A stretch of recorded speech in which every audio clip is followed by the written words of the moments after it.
యాకోబు చూపించాడు. పెద్దవాడయ్యాడు, మోసం చేసి పారిపోయాడు. తిరిగి మళ్ళా అన్న దగ్గరికి వచ్చేటప్పుడు ఎక్కడ మిగిలిపోయాడు? ఒక్కడే మిగిలిపోయాడంట. ప్లేరా ఆ ఏరు దాటించాడు. భార్యలను బిడలను తన కలిగినటువంటి ఆస్తినంతటిని ఆ ఏరు దాటించాడు. కానీ ఒక్కడే యాకోబు మిగిలిపోయాను. మిగిలిపోయి ఏం చేస్తున్నాడు? కూర్చోలేదు, మౌనంగా ఉండలేదు. ఏముంది అతనికి? ఏముంది? భారం ఉంది. దేవస్థానికి వెళ్ళాను, నాకు కావలసింది సిద్ధపరచుకోవాలి, దేవుణ్ణి అడగాలి, పెనిగిలాడాలి అనే ఆశతో అక్కడ ఒక్కడే మిగిలిపోయాడు. మిగిలిపోయి ఏం చేశాడంట? ఒక నరుడు తెల్లవారి వరకు అతనితో పెనిగిలాడను, తాను అతను గెలవకుండా చూసి తడ గూటి మీద అతన్ని కొట్టాను. అప్పుడు అతడు ఆయనతో పెనుగులాడటం వలన యాకోబు తొడ గూడే వసలేను. ఆయన తెల్లవారుచున్నది కనుక నన్ను పోనిమ్మనగా అతను నీవు నన్ను ఆస్వాదించితేనే గాని నిన్ను పోలేవను. ప్లేరా ఎవరు? యాకోబు. ఆ ఏరు దాటి వెళ్ళాడు. ఆ ఏరు దాటి వెళ్ళేటువంటి యాకోబు తిరిగి వచ్చాడు. ఎందుకు దాటి వెళ్ళాడు? అక్కడ అన్నను తండ్రిని మోసం చేసి పారిపోయాడు. పారిపోయి దీవెనలన్నీ సంపాదించుకుని పారిపోయాడు. ఆ దీవుని బట్టి యెహోవా దేవుడు అతని సమృద్ధిగా దీవించేశాడు. అనేక పర్యాయాలు మోసపోయాడు మామ దగ్గర. మోసపోయి తిరిగి మళ్ళా తన స్వగ్రామం వస్తుంటే ఆ ఏరు దాటి తనకున్నదంతా పంపించాడు. అక్కడే మిగిలిపోయి అప్పుడు ఆ ఏరు దాటి తర్వాత అతనికి గుర్తుకొచ్చింది, ఒకప్పుడు నేను ఇక్కడి నుంచి పారిపోయానే, నా అన్న చంపుతాడేమో అని భయమేసి ఆయన ఎద్దకు వచ్చాడు. నమ్మిక కలిగి దేవుని ఎద్దకి వెళ్తే నాకు సహాయం దొరికింది, దేవుని సుందరం నేను మరిపెడితే నాకు సహాయం దొరికింది, దేవుని యొక్క కార్యములను చూసి దేవుని యొక్క ఆశీర్వాదాన్ని సంపాదించుకొని నేను వెళ్ళాలి అనుకుని మిగిలిపోయి ఒక్కడే ప్రార్థన చేస్తూ ఉన్నాడు, పెరిగిలాడుతూ ఉన్నాడు. ఆయన దూత చెప్తుంది ఏమని? తెల్లవారుచున్నది కనుక నన్ను పోనిమ్మని అనగా అతడు నీవు నన్ను ఆశ్రయించితేనే కానీ నిన్ను పోనివ్వలేను. చూసారా ఏమడుగుతున్నాడు? నన్ను ఆశ్రయించు. ప్లేరా ఈనాటి క్రైస్తవులు కదా అలాగే మాట్లాడుతున్నారు. దేవుని సన్నిధికి వచ్చి ఆశీర్వాదాన్ని చూడాలనుకుంటున్నారు. ఎలా ఆశ్రయించబడతావు? యాకోబును ఆశీర్వదించాడు కదండి, మోసగాడైనా ఆశీర్వాదం తీసుకున్నాడు కదా, దేవుడు ఆస్వాదించాడు కదా అనుకుంటున్నాం మనం. నిజమే, ఒక పక్కన చూస్తే నిజమనిపిస్తుంది. మరొక దేవుని యొక్క శక్తిని చూస్తే మోసగాడే కదా, మోసగాడైన తన జీవితాన్ని ఎప్పుడు ఒప్పుకున్నాడు? తొడబూడి వేసిపోయిందట, తనకి కాలు జారిపోయింది, అయినను విడిచిపెట్టడం లేదు. నన్ను ఆస్వాదిస్తేనే అంటున్నాడు. ప్లరా నీ జీవితాన్ని ఒప్పుకోకుండా ఆశీర్వాదాన్ని చూడలేవు. నీ బ్రతుకుల పాపాన్ని ఒప్పుకోకుండా దేవుని యొక్క శక్తిని చూడలేవు. దేవుని యొక్క శక్తి చూడాలంటే మొదట మన జీవితంలో ఎలాంటి అపవిత్రత ఉన్నదో, ఎలాంటి అవిధేయత ఉన్నదో, ఎలాంటి మోసకరమైన జీవితం ఉన్నదో, ఎలాంటి అపవిత్రత నీవు జీవిస్తున్నావో ఆ అపవిత్రతను అంతటిని విడిచిపెట్టాలి. తన స్థితిని ఒప్పుకోకుండా ఏమంటున్నాడు? నీవు నన్ను ఆస్వాదిస్తేనే. ప్లరా ఈనాటి క్రైస్తత్వం కూడా అలాగే ఉంది. యాకోబు లాంటి వారు ఎంతమంది ఉన్నారో నాకు తెలియదు. మోసకరమైన జీవితంతో ఎంతమంది భక్తి చేస్తున్నారో నేను ఎరగను. దేవుని యొక్క వాక్యం ఎంతకు వస్తుంది. ఆ మోసకరమైన జీవితాన్ని విడిచిపెట్టకుండా ఆయన నిన్ను దర్శించడు. నీ జీవితంలో ఒక నూతన క్రియ జరగదు కనుక, నూతన క్రియ జరగాలంటే నీ స్థితిని నీవు దేవుని సందులో విడిచిపెట్టాలని దేవుని యొక్క వాక్యం చెప్తుంది. అందుకు నా దూత ఏం చెప్పిందో అడిగిందో తెలుసా? ఆయన నీ పేరేమని అడగగా అతడు యాకోబు అని చెప్పాను. పిల్లలు యాకోబు అని చెప్పాడా? ఏం చెప్పాడు? ఏసావు నేనని చెప్పాడు. తన అన్న పేరు చెప్పుకొని దీవులు సంపాదించుకుని సమకూర్చుకుని ఆ స్థలంలో ఉంటే నా అన్న చంపుతాడేమో అని పారిపోయినటువంటి యాకోబు ఇప్పుడు చెప్తున్నాడు, దీవించు దీవించు దీవించు అంటూ దీవెన కొరకు అడుగుతున్నాడు. కానీ అయ్యో నేను మోసగాడనయ్యా, నేను అపిత్రుడయ్యా, నేను మోసం చేసి నా ఆయనను ఇబ్బంది పెట్టానయ్యా, నా తండ్రిని బాధ పెట్టానయ్యా అని ఒప్పుకోలేదు. చాలా మంది ఏమయ్యా ఏంటి పాప నీలో ఉంది అంటేనే ఒప్పుకుంటారు.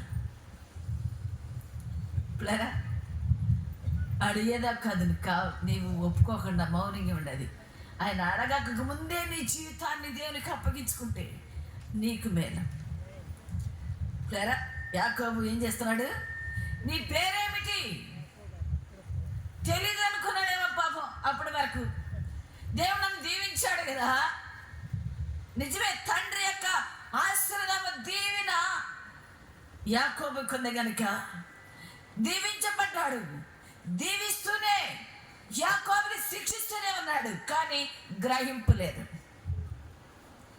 గ్రహింపు లేకుండా భక్తి చేసి ఆశీర్వాదాన్ని సంపాదించుకోవాలనుకున్నాడు. కానీ తన జీవితంలో ఉన్నటువంటి ఆ పాపం నుండి విడుదల పొందడానికి దేవుని యొక్క శక్తి అక్కడ పనిచేసి ఏం చెప్తుంది?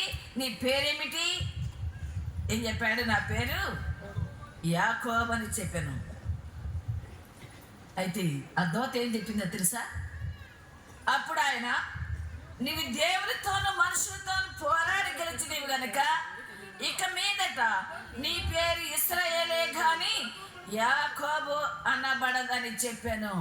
చూసారా ప్లేరా? ఏం చెప్పాడు? నీ పేరు ఇశ్రాయేలే కానీ యాకోబు అనబడదు. ప్లేరా, భక్తి చేస్తున్న వాళ్ళరా, దేవుని సన్నిధికి వచ్చుతున్న వాళ్ళరా, ఎంతమందికి ఆశ ఉంది నీ పాత స్వభావాన్ని విడిచిపెడితే ఆయన చక్కగా నీతో మాట్లాడతాడు. నీకు ఒక నూతన నామకరణ చేస్తాడు. ఆ నూతన నామకరణతో నేను పిలుస్తాడు. దేవుని యొక్క శక్తితో నీవు నింపబడతావు. దేవుని యొక్క మార్గంలో నీవు నడవలసినటువంటి మార్గం నీకు ఆయన తెలియజేస్తాడు. ఆ మార్గం తప్ప వేరొక మార్గం లేదు కనుక ఆ మార్గంలో పయనించాలని ఆశ ఉన్న ప్రతి వ్యక్తి కూడా దేవుని యొక్క వాక్యం సత్య సారాంశములను గ్రహించగలిగితే దేవుని యొక్క ఆశీర్వాదం మనకుంది.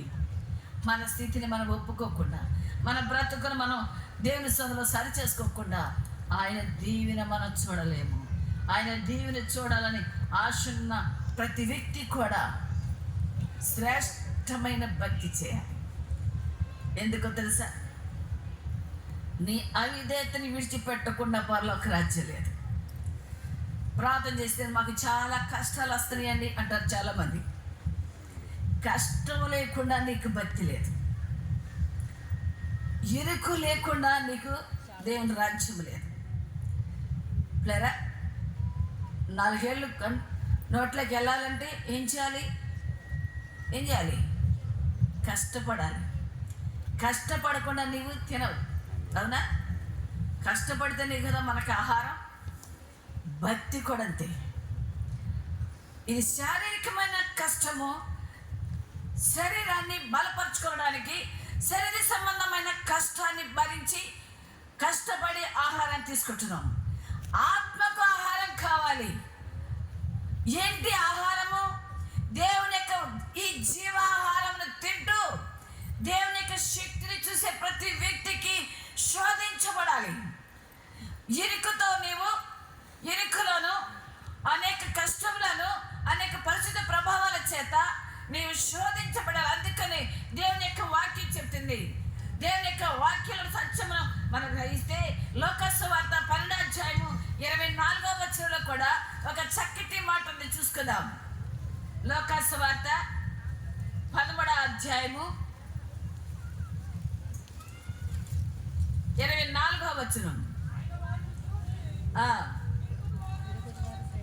ఇరుకు ద్వారమున ప్రవేశింప పోరాడుడి.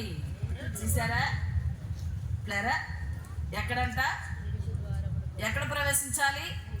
ఇరుకు ద్వారమున ప్రవేశింప పోరాడుడి. అనేకులు ప్రవేశింప చూతురు కానీ వారి వల్ల కాదని మీతో చెప్పుచున్నాను. ఎవరికి ఇరుకు ద్వారం? ఎవరికి? జీవితాన్ని సరిచేసుకున్న వారికి. పాపాన్ని విడిచిపెట్టినప్పుడు నీవు ఎక్కడ ప్రవేశిస్తున్నావు? ఇరుకు మార్గంలో ప్రవేశిస్తున్నావు. ఆ ఇరుకు మార్గాన్ని కోరికపోతే దేవుని యొక్క రాజ్యము లేదు. ఈ భూలోకంలో మానవుడు ఆశించేది ఏమిటి అంటే విశాలమైన మార్గాన్ని కోరుకుంటాడు. విశాలమైన మార్గంలో ఏముంది? చక్కగా ఎంజాయ్ చేయొచ్చు. విశాలమైన మార్గంలో కావలసినవి అన్నీ సమకూర్చుకోవచ్చు. దాని తదుపరి ఏముంది? అక్కడ అగ్ని ఆరదు, పురుగు చావదు. అక్కడ అగ్ని ఆరదు, పురుగు చావదు. కనుక నిజ క్రైస్తవుడు సిద్ధపరచవలసినటువంటి మార్గం ఏది అంటే ఇరికే. ఏంటండి? భక్తి చేస్తుంటే వ్యాధులు వస్తున్నాయి, బాధలు వస్తున్నాయి, కష్టాలు వస్తున్నాయి. ఈ జబ్బు వచ్చిందండి, ఆ జబ్బు వచ్చిందండి, ఒకటి వస్తుందండి అంటారు చాలా మంది. దేవుడు నేను పరీక్ష పెడుతున్నాడు తెలుసా?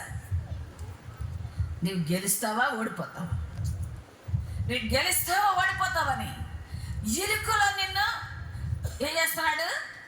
పుట్టువేస్తున్నాడు. దేనినైనా భరించగల ఆత్మీయ విశ్వాసము నిజ క్రైస్తవునికి కావాలి.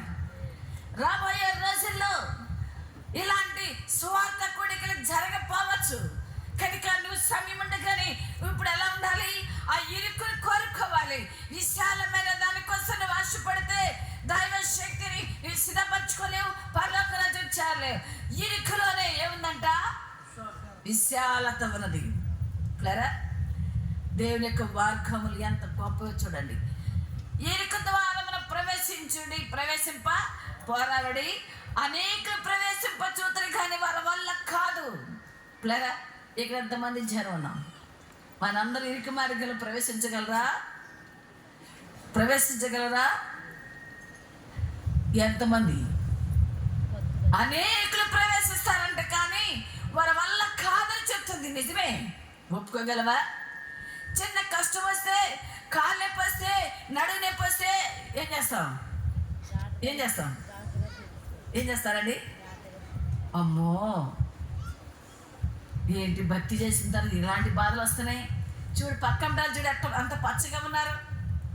మన కళ్ళు ఎవరైపు చూస్తాయి? శోధన అంటే, కష్టం అంటే, ఇబ్బంది అంటే నీవు సహించలేవు. సహించేవాడే పరలోక రాజ్యములో ఉత్తముడు. చూడండి, యోబు ఏ తప్పు చేశాడు? పాపం చేశాడా? ఎలాంటి శోధన వచ్చింది? దినదినము ఆ బిడల కొరకు బలి అర్పిస్తుండేవాడంట. ఎందుకు? నా పిల్లలు ఎక్కడ తప్పిపోయారేమో, ఏం చేస్తున్నారు కనుక పాప పరిహార బలి ఇవ్వాలి అని ప్రతి దినము ఆ కార్యక్రమంలో పాల్గొంటూ ఉండేవాడంట.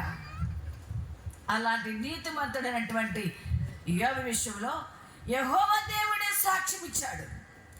యెహోవా దేవుడే యథార్థవంతుడు, నీతిమంతుడని సాక్ష్యం ఇచ్చినటువంటి ఆ యోబుకి ఎలాంటి కష్టం వచ్చింది?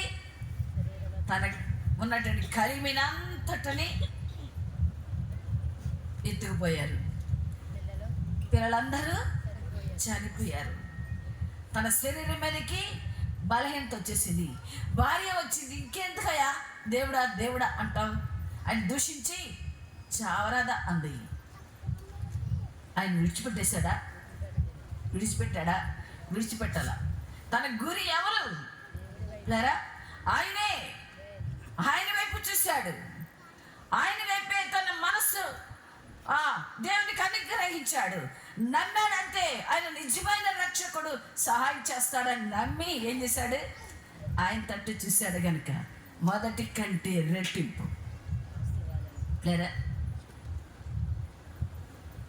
మొదటి కంటే రెట్టింపు ఆశీర్వాదం. ఎలాంటి ఆత్మీయత నీకున్నది? దేవుని సన్నిధికి వచ్చి దీవించని యాకోబు లాంటి వారు మీలో ఎంతమంది ఉన్నారు? దీవించు అనడం కాదు మనం అడగాల్సింది. నా పాపాన్ని క్షమించయ్యా, నీ అద్దెకు వచ్చాను, నమ్ముచున్నాను, నీ మీద ఆనుకుంటున్నాను. నమ్మట నీ వల్లైతే నమ్మడానికి సమస్తము సాధ్యమే అన్న దేవా. నేను నమ్ముచున్నాను కనుక నాలో అపనమ్మ కలగకుండా నమ్మి నీ అద్దెకు వచ్చాను కనుక నా పాపదోష శిక్షను తీసివేయనైనా కడుగునైనా మనం ప్రార్థన చేస్తే దేవుని యొక్క సహాయం దొరికింది. మనం కోరుకోవాలి. దేన్ని కోరుకోవాలి? ఇరుకుని. నిజ క్రైస్తవుడు కోరుకునేది ఏంటి అంటే ఆ ఇరుకుని కోరుకోగలమా? కష్టం వస్తే భరించలేం, బాధ వస్తే భరించలేం. నాకెందుకు వచ్చింది? దేవునికి నేను ఉపయోగపడుతున్నాను, దేవుని పని చేస్తున్నాను, దేవుని యొక్క శక్తిని నేను చూడాలని ఆశతో దేవుని పరిచర్యలో ఉన్నాను. నాకెందుకు వచ్చింది అని సనిగుతాం. సనిగే వారందరూ ఎక్కడికి వెళ్తారు తెలుసా? ఎక్కడికి వెళ్తారు? పరలోకి వెళ్తారా? అవకాశం ఉంది వాళ్ళకి? అవకాశం లేదు. మండుచుండ అగ్ని గుండె పాలైపోతారు. కనుక నిజమైన మార్గాన్ని వెతకాలని ఆశ ఉంటే ఎలా ఉండాలి? ఆ ఇరుకునే నీవు సిద్ధపరచుకోవాలి. విశాలమైన దానికోసం కాదు, నీ భక్తి విధానాన్ని పరీక్ష చేయడానికి నీ మీద అపనిందలు, అవమానకరమైనటువంటి మాటలు, ఇరుకు, ఇబ్బందులు, వ్యాధి, సమస్య, కష్టము అనేకమైన నీకు వస్తాయి. ఎందుకో తెలుసా?